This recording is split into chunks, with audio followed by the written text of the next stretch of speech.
To learn about the off-grid lifestyle and to be inspired to live your dreams, click subscribe so you don't miss anything.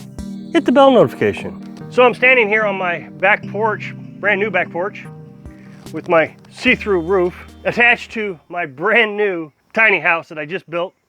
Been in it 5 months, standing on our beautiful piece of property. And I'm going to walk across my bridge, which is really cool, sitting next to my IBC tank, which is now a view of our wood pile, and then when we come to the other side, a view of the beautiful woods. So today I wanted to do something a little different because I was just told that we can't live in a tiny house off grid. So I wanted to reflect back to the very first video that I made when we moved onto this property, the very first day here. And so I'm going to put clips of that video in. Not really sure how to edit it, so it may not be the cleanest editing you've ever seen, which I'm not a very good editor anyways. But I wanted you to see some clips of the very first video, and then I want to talk about it after that. So stick around so we can discuss not living here and all the things that we've accomplished. So here it is. Well, as I said in yesterday's video, Carolyn and I finally made it down to our property, and we are now off-gridding. This is the entrance to the road here. So this is going to need a lot of work. I mean, there's a lot of work involved, but the property is $4,200, so well worth the work. As you can see, it's all weeded over. Gonna have to figure out what we're gonna do to clean all this up. I would say a brush hog, but there's so many rocks and a fence line that has fallen down. There's fence everywhere. I ran over some just a little bit ago because we're gonna take the camper off the truck in 2 days. This is the trailer, the infamous trailer.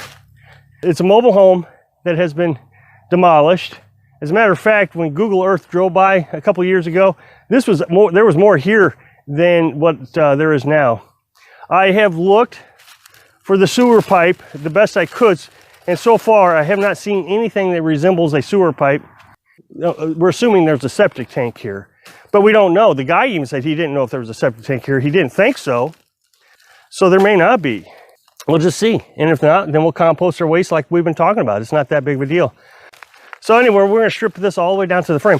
What I find so interesting is they make these trailers out of 2x2s. And these 2x2s are still in pretty good shape. So I might be able to use some of these 2x2s. There's a toilet over there. We're going to clean all this up. Take our time and clean it up the best we can. And that's where we're going to build our tiny house, right? Probably right here, back here in the shade. So tomorrow I'll spend my day in this spot. This is the well. I've showed you the well in previous videos before.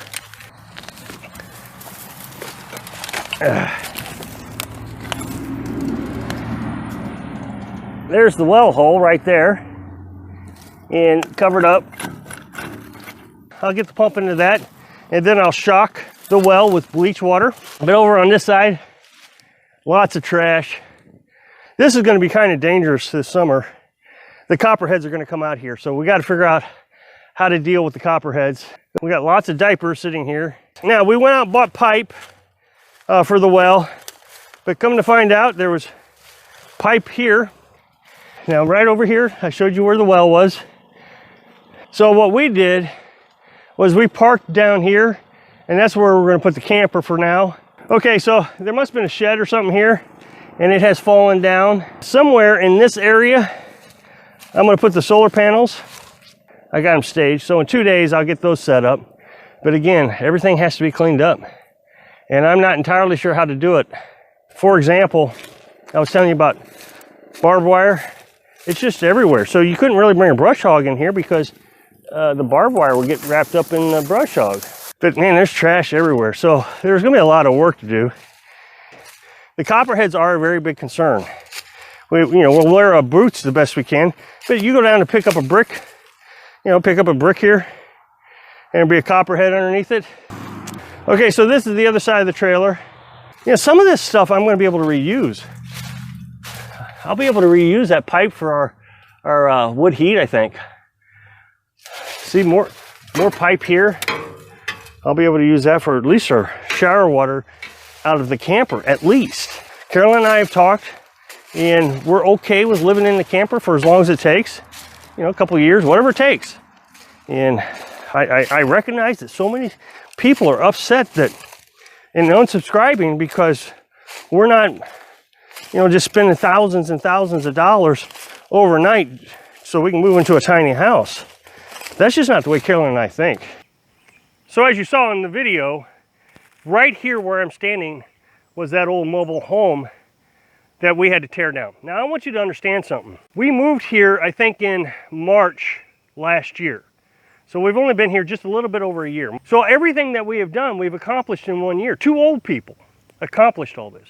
So we completely cleaned up the old mobile home trailer that was falling down.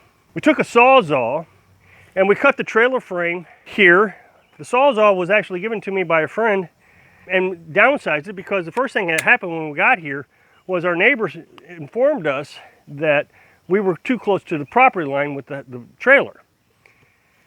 And we didn't want to debate it. I mean, we didn't need that much room anyways. We wanted to build a tiny house. So we had to get the trailer cut and downsized to the legal requirements. And as you can see, we have built a tiny house. This tiny house, really we started pretty heavily on it in September and finished it in January. We moved in January. Now the thing is a lot of the materials that we bought were secondhand materials, or we didn't buy it at a store. Remember, the pandemic was going on during this time, so we couldn't even go out. So like this window here was a brand new window, still in the package, but we got it for, I think, half price. Remember, lumber prices were going up at the same time. Now over here, you saw in the video, this was all just a mess, all of it. And recently, Carolyn just got that cleaned up, and now we got 7 years of firewood. Remember, all in a year. We've done all this in a year. We also had another pile this large down there next to the camper. Remember, when we moved here, we were living in the camper, so we had to get through part of the winter in that camper. So I built an outdoor heat exchanger. It used a ton of firewood. We got the well working. You saw the well. It didn't even have a pump. It had a terrible groundwater leak in it, and we were able to seal that up with a well packer. Was able to reline the whole thing with a new well liner, and we put a building over it. Now I'm kind of walking the same path that I was walking in the video that you saw, and right here was all the diapers. You couldn't even walk in this area. It was just an absolute mess. This is a chicken coop, temporary chicken coop that was all covered up in trash, so much so that when I'm getting ready to show you, all of it was like this. So this is a building that had fallen down. I didn't show you that in that video, but the whole thing was covered up in this kind of mess right here. Now all the mowing that we did with this, because we had that barbed wire everywhere around here. We still find barbed wire. So as I showed you, there was a building here that had fallen down. We got that cleaned up. Although we're still using it as kind of a junk pile, we could do a better job. We got some metal, you know, there's fencing right there, see? All that fencing came off this property. So we take this in a little bit of time in the town. We also had to get the camper off the truck. And I know it looks messy. We'll figure out how to make that look better one day. You can see the vent pipe still hanging off of it. That was the heat exchanger. Over here we got the solar panels hooked up, making electricity. What's interesting is people will tell you you're wrong when they are absolutely 100% wrong. I've gotten that through this whole process. Everything I've done, somebody will tell me, you're doing it wrong, explain to me the right way of doing it, and then when you actually go and look at the requirements, they're 100% wrong. I had to get all these trees cleaned up. All that was covered up last year. We're still gonna clean this up this winter. So all the experts like to come and tell you what you can't do when you're doing something. And I got it so much. I mean, it was just non-stop. You can't do, you can't do, you can't do. And they always got 40 years experience. I've been doing this for 40 years, whatever it is that you're working on. And the way you're doing it, you can't do it that way. First thing is you can't live in a camper on your property longer than 2 weeks. In this county, guess what? Yes, you can. So how can you say you can't do something when you have no idea what you're talking about? The reason we knew we could live in the camper was we read the code book for this county, and it specifically said you could. Everybody said that, oh, you're gonna get sued, the place is a pit, gonna get sued, you can't do that. they're happy that we're cleaning it up around here. One of the second things they complained about was the well. I can't tell you how many people absolutely, just stubbornly told me we could not use this well. First of all, you got to get it tested. Well, I knew if I got it tested, it was going to fail. So why test it? Let's fix it.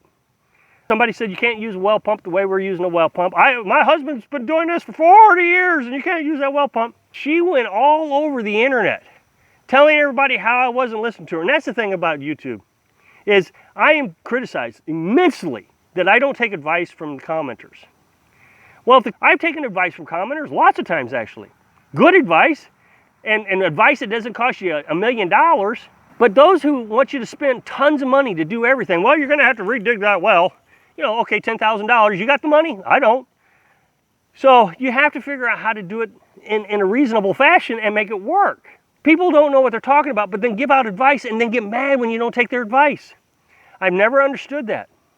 And they say it in such a fashion that they're experts. They just know, but they give no evidence other than they're experts. It's just incredible. Building the tiny house was an absolute nightmare doing it on YouTube. A bunch of people who I don't know telling me all the things that I'm doing wrong. All the while, I got people that I do know telling me, no, you can do it that way. But here we've been in it 6 months and this thing is just solid. The reason I want to bring all this up, and I hope you've made it to the end of the video, and if you did, comment below, is because I don't want anybody talking you out of it.